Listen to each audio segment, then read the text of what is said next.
Greetings, friends, welcome to your channel, Los Comentarios de Hector Rodriguez Pimentel. Hector Armando Rodriguez joins me today. Greetings to everyone. And with him we will discuss current issues. Hector, the topic of the moment is the president's call to former presidents of the republic so that they can address the Haitian issue together. My goodness. And the response that the parties have given seems not to be the most pleasant.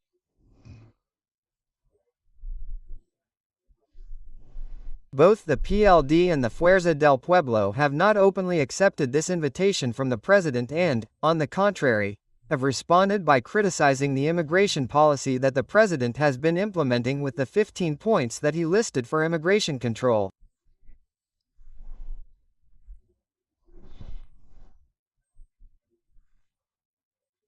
The PLD, for example, openly criticized the protocol that is being carried out in public hospitals to control Haitian mothers who come.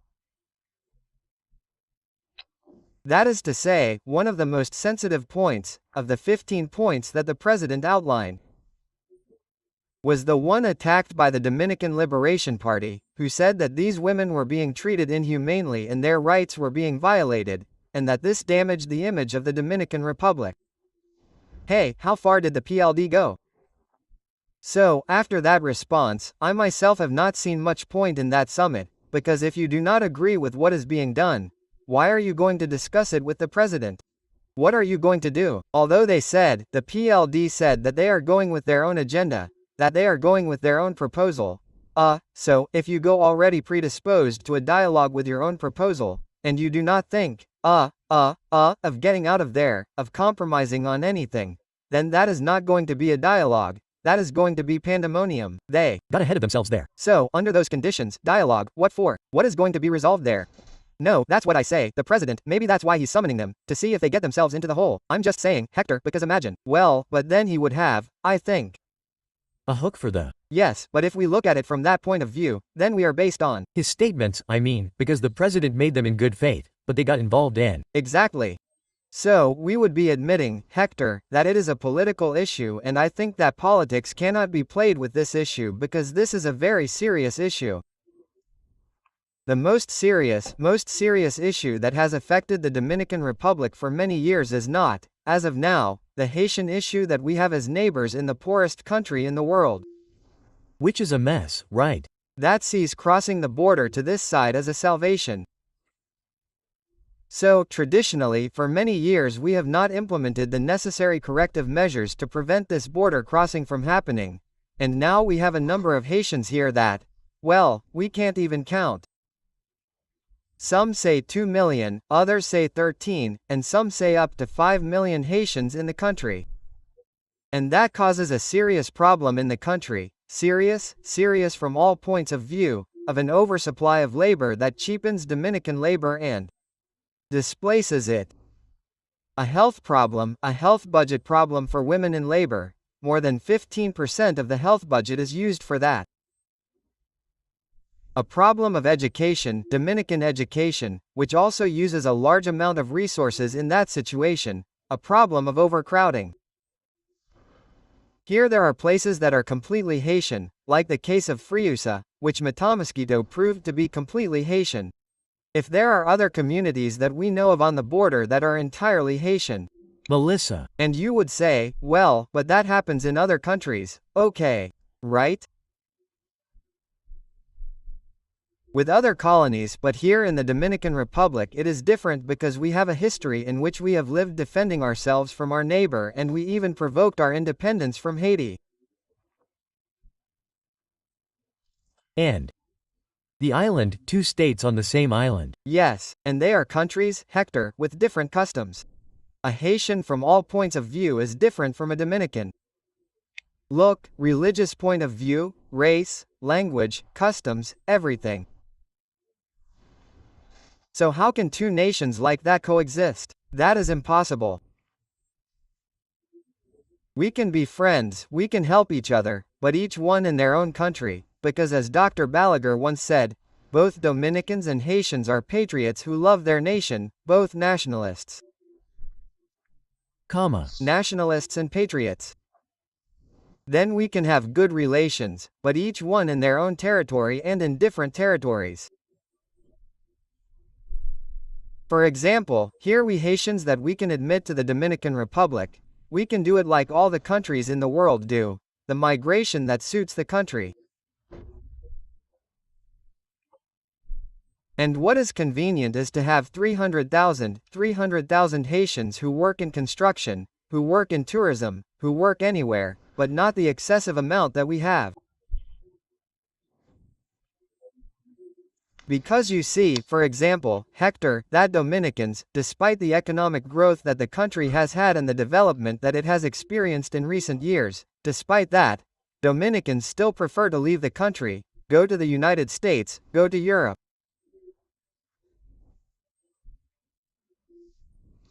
There I saw some information a few days ago that reported that 45,000 Dominicans were naturalized in the United States in the year 2024.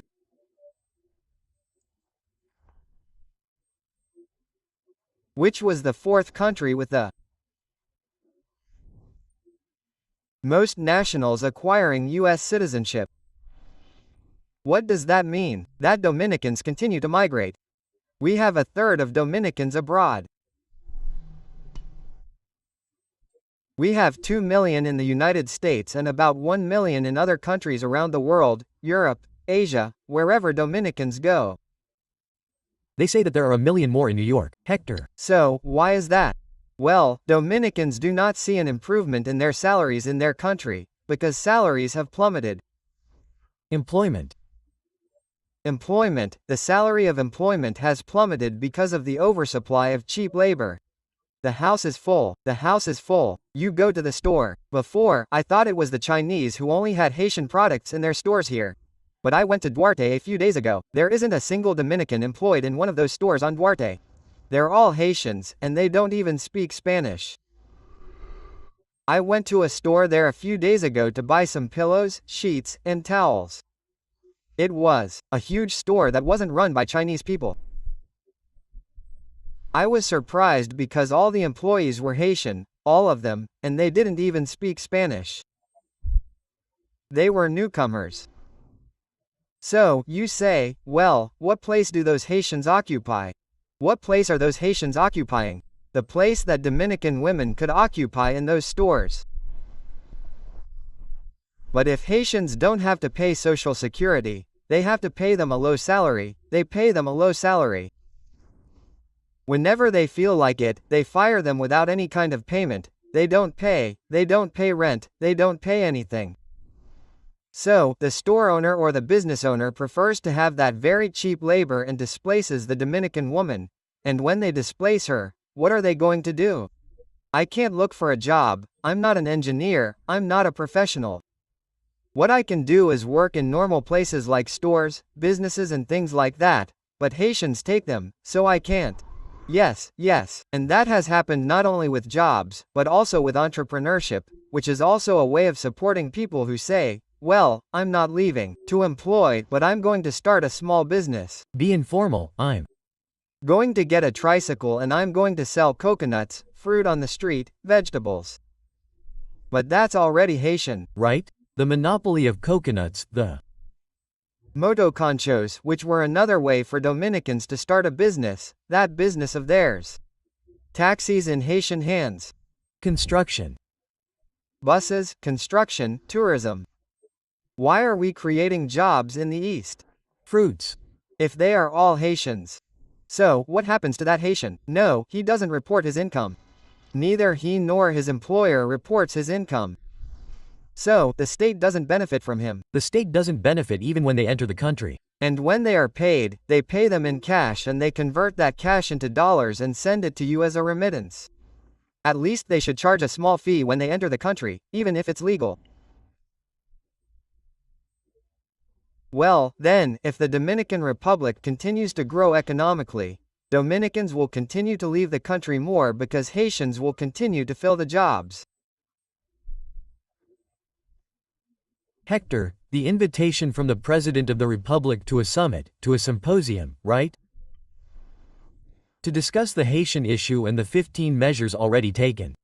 Many criticize why the president is calling the opposition after having taken the measures. But how are you going to criticize that if the president is the president and is there to take measures? Yes, because the measures that have been criticized by the opposition are the measures that the Dominican population has welcomed most positively. So, I don't find him right. Look, Hector, explain to me, Hector, the Pozon leader, is playing with this situation. The Haitian issue, the issue of dangerous immigration control. That the country needs is an issue. That is rooted in the Dominican people's marrow.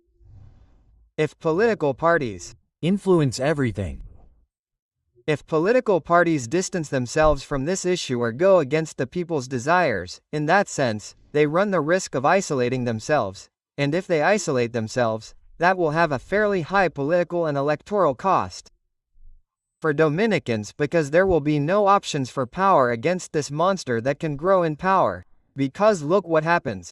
When some politicians make statements or take positions, what they think about is their patrons. What are patrons? Those who finance electoral campaigns. The elites. Yes, who finance the electoral campaign. Yes, that's why, to make it funny. And those people, many of them benefit from that cheap labor because that reduces production costs. Funny, yes. So, when they make those statements, they are thinking about certain surnames who finance their campaign. My God. But that can be dangerous because that puts you at odds with popular sentiment. It doesn't suit you. And now they are playing with that. They are going to leave the president alone with his speech because in the PRM itself, he is alone with the issue. If he himself gets involved in the problem and gets out of the issue and no one from the opposition can deal with the new presidential candidates, I had a total sepulchral silence regarding this issue. Yes, as you point out, they don't want to talk about it. Why is that? They don't want to talk about it because they know they could hurt the interests of those who finance the campaigns. So, the president can no longer be a presidential candidate in 2020. He is silent. But he is carrying this issue, which I would say is not a burden, but rather a burden to bear with his wife. But which he himself created because he has been governing for 5 years, so he himself also has the solution now and no one. Well, he has been taking certain measures, but not with the determination with which he is taking them now. Okay, do you understand? Because now, if one truly sees that there is interest in controlling undocumented migration, because look, after Donald Trump's change, things will change. For example, what was alleged before? The blame was placed on, well, we started with repatriations, repatriating, but then it was discovered. When Marcos Rubio came, right? No, later it was discovered that repatriation is a hobby. A vicious circle. It's a hobby because at the border there is a revolving door where they enter on one side and exit on the other. Through a toll, they exit on one side and enter the country on the other. So that policy was revised and they began to pursue undocumented traffickers. A soldier was recently arrested for trafficking. They began to pursue, but then they found a certain weakness in Law 13606. What is it? Human trafficking. Migrant trafficking. And it is that, you took, for example, a bus loaded with undocumented Haitians. Yes. The authorities arrest you, the public ministry makes a file on you. When they go to trial, then they say, well, that bus was carrying 20 undocumented people. Very good. Those 20 undocumented people were doing business with them, because if there is no pecuniary business, that is to say, if there is no economic interest in bringing those Haitians and you prove it in court, then you cannot convict them. In other words, if there is no proof that there was an exchange of money or goods with the Haitian, which there was, exactly, that there was a pecuniary interest, because you can have a friend, for example, a Haitian, and you get on your van and bring them. Now if the Haitian pays you, that is when the crime is committed. I mean, they can claim a humanitarian issue that they were bringing him and that he was dying of hunger, something. Yes, indeed, as they did, they used religious institutions on the border to bring women in labor. You come. Yes, we are the NGO. The NGO that is in charge of the vulnerability of Haitian women in labor, and so we did that favor. There is no crime there because there is no payment of money for that. But deep down there was a payment of money because it is a business. Now it has to be proven in court. So that is a weakness of the law for which many times they could not be convicted.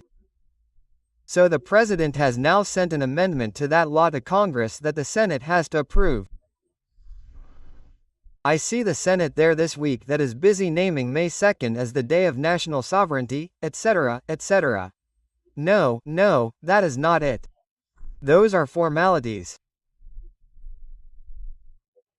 They add up. Assume what the president sent to modify that law, so that anyone who loads undocumented Haitians into their vehicle or gives them lodging in a hotel or in a house or an authority that is permissive with the trafficking of undocumented Haitians, and, in fact, the penalty can be applied. Yes, Hector, because currently what is being persecuted is the vulnerable, the Haitian, well, now the little Haitian who is now becoming a trafficker, and that is why he must go. I saw an ordinance that was issued by the Attorney General's office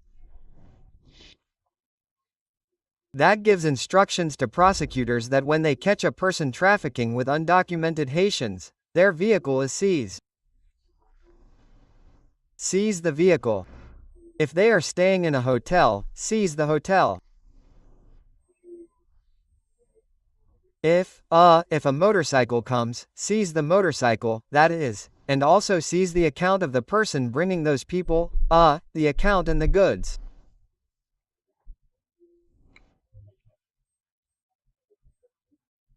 And that is done, and it hits them where it hurts. Economically, you can be sure that the trafficking of undocumented people will decrease, because Haitians do not come alone.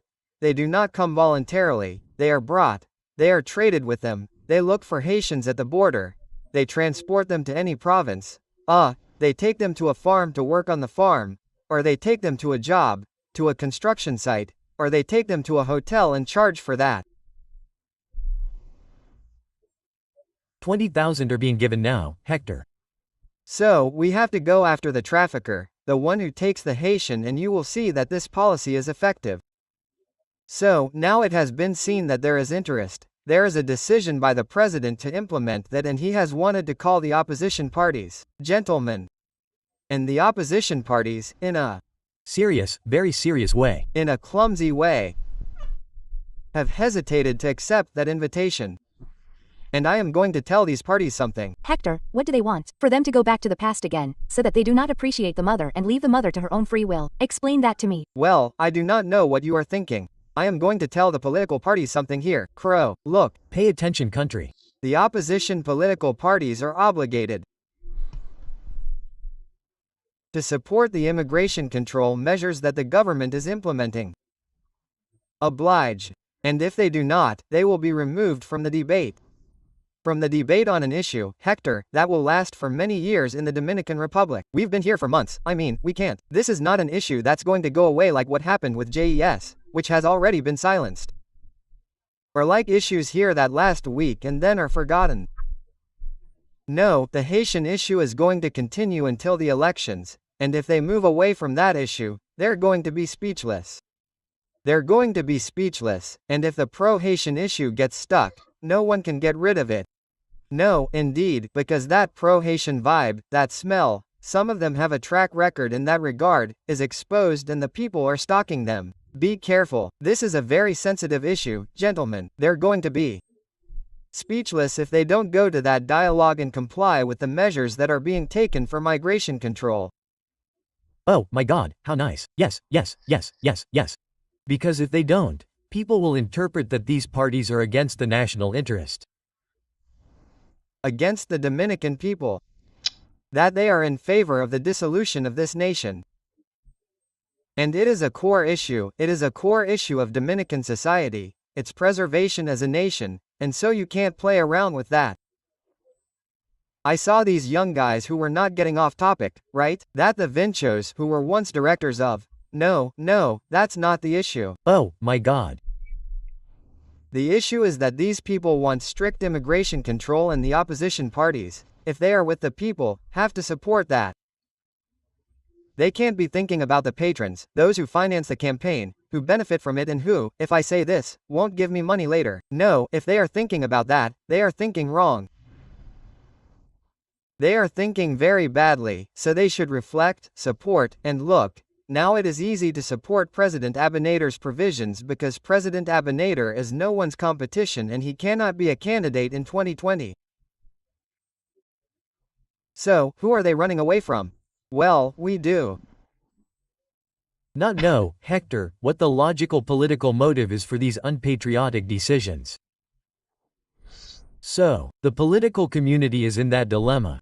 Either they support that, immigration control. Another thing, Hector, or they remain silent. And if they remain silent, they will go without their service weapon. The President of the Republic has left the very allies of his own government speechless, who were the pro-Haitian ones who were encouraging these policies with the international NGOs, external enemies of the Dominican Republic.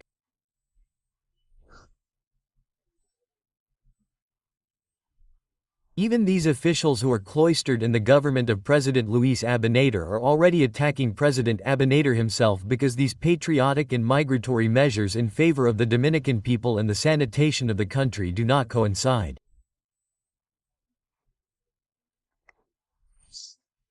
The officials, yes, but Haitians who, without a doubt, are in the same government. And this is also unforgivable. Some presidential candidates from the PRM have clearly left the president alone with this issue. Do you understand? So let's see what happens. I believe that the parties are obliged to attend that summit. Well, but it is not the first time that the president has invited them because before, at the beginning of the government, he also invited them and they did not show up. And now it is not the first time that he has invited them and I do not think they are going to go, right, Hector? Well, if they don't go, as I told you, they run the risk of being left speechless in an electoral campaign in 2028. Because they are going to propose what they just proposed publicly. Explain it to me. The country will eat it up. The country will eat it up. Catastrophic. It's catastrophic. I'm telling you. Because if they propose what they are proposing publicly in the two opposition parties, they formally propose it at a summit, then the president will be left alone. Yes, because some argue, well, that the president, how can you oppose this measure of repatriation, that it is inhumane, that I know, that what, gentlemen? Some in the opposition argue that, well, the president, calls the meeting and then abandons the issue, that this. Well, but then the story of Little Red Riding Hood fits in, doesn't it? That a fox, the story of Little Red Riding Hood, you know, the wolf is coming. Unfortunately, he is eating it. The wolf comes and the wolf didn't come. The second time the wolf comes and the wolf didn't come. The third time the wolf comes and no one moved and the wolf comes. So, the wolf came and did the unthinkable, what no one thought could be done with that part that was eating up 45% of the health budget, around 70,000 million pesos per year in health services. Yes. And it is being implemented and it has decreased. Goodbye, but it is mandatory, right? And a certificate of live birth had to be given to all those children, to eventually enter them in the registry. So, look, Amnesty International has protested, the United Nations has protested, another ones has protested and the government has gone ahead and nothing has happened because remember that now there is a favorable international environment with the arrival of Trump in the United States. Everything changed, Hector, when he implemented the same policy in the United States. In Marco Rubio's visit, there was a turning point. So the opposition political parties have to review their position. Look, I say this, in good faith, because they are obligated to support this measure and the country is obligated to support these measures or else they will be left out of the debate.